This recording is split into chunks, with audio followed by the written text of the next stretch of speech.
In today's video, I will quickly show you how to add Scalar to your .NET API project.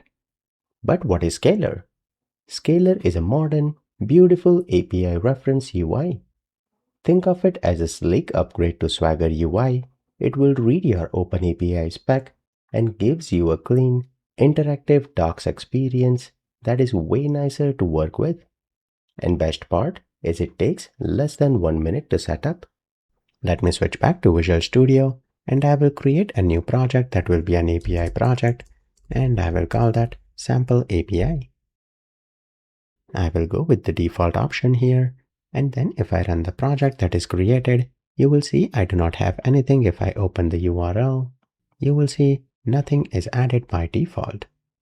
Now before .NET 9, Swagger was added by default, but now let me quickly show you how easy it is to add Scalar UI, which is more modern. We will go to the project here, manage NuGet packages. In the browse, we will search for Scalar, that is scalar.asp.NET Core, and install that. Once that is installed here, we will go to Program.cs. Make sure you save that here. And inside app here, we will say app.map. And you can see that is not coming here.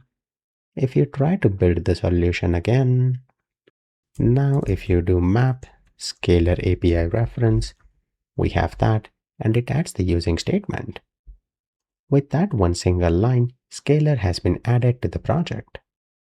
What I will even do is if I go to launch settings here, right here I will say the launch browser to be true by default. And then if I run the application, it will automatically launch the browser. And again, we do not see anything. But now if I go to /Scalar, we will see a nice Scalar documentation for our API.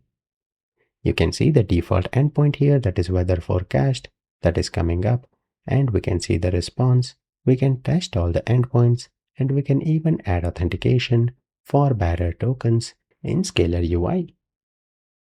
So that way Scalar is much more powerful and it is way more user-friendly than Swagger, and it looks more modern. And the best part is adding that is super simple, that you already saw. If you enjoyed the video, make sure you like the video and leave a comment. And if you want to see the complete Scalar documentation where we add authentication, authorization, adding bearer tokens, and all the CRUD endpoints, I have a complete API course and I will link that in the description. But with that, I hope to see you guys in some other video. Till then, happy coding!